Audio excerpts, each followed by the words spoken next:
हे बघा मी इथं चणे घेतलेत भिजत घातलेले पहिले, मग नंतर कुकरला लावले.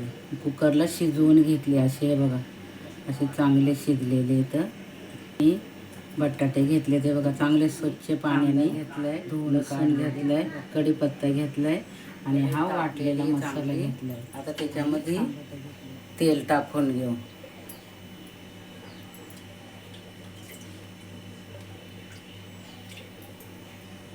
मोहरी टाकू,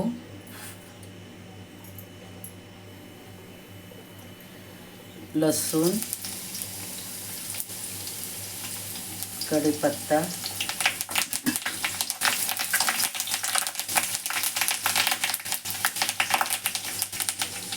कांदा,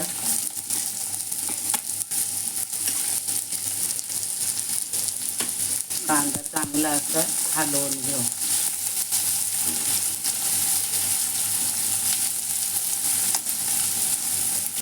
हे बघा कांदा चांगला तापलेला आहे. आता त्याच्यामध्ये टमाटर टाकून घेऊ.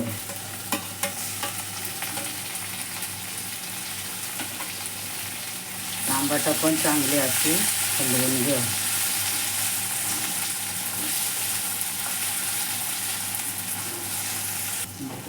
हे बघा टमाटर चांगली भाजलेली. आता त्याच्यामध्ये मसाले टाकून घेऊ. हळद, लाल मसाला, धन्याची पावडर, तिखट मसाला. या मसाल्यांना चांगलं असं हलवून घेऊ. आता चांगला हलवून घ्यायचं.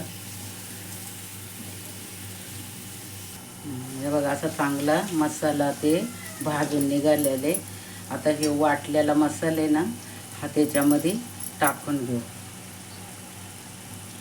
आणि त्याला पण चांगला असं हलवून घेऊ. हे बघा चांगला असं हलवून घ्यायचं. हे बघा मसाला आपला चांगला भाजून निघालेले. आता त्याच्यामध्ये थोडं मीठ टाकू.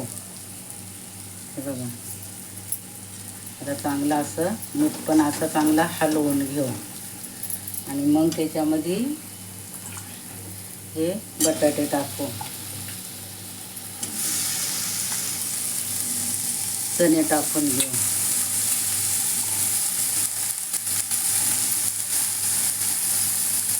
आणि परत असं चांगलं असं हलवून घेऊ. हे बघा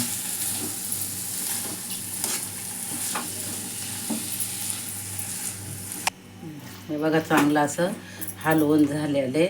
आता थोडं पाणी होतं त्याच्यामध्ये बटाटे शिजायसाठी. चणे तर काय शिजलेलेच होतं, पण बटाटे शिजण्यासाठी थोडं पाणी टाकू.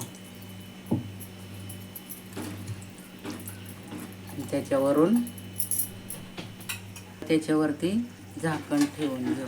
हे बघा अशी मस्त झालेली आपली भाजी. आता त्याच्यावरून कोथिंबीर थोडी टाकून घेते.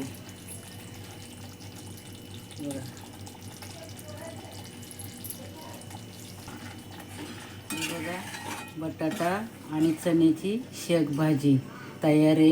व्हिडिओ आवडला तर लाईक करा, शेअर करा, चॅनलला सबस्क्राईब करा.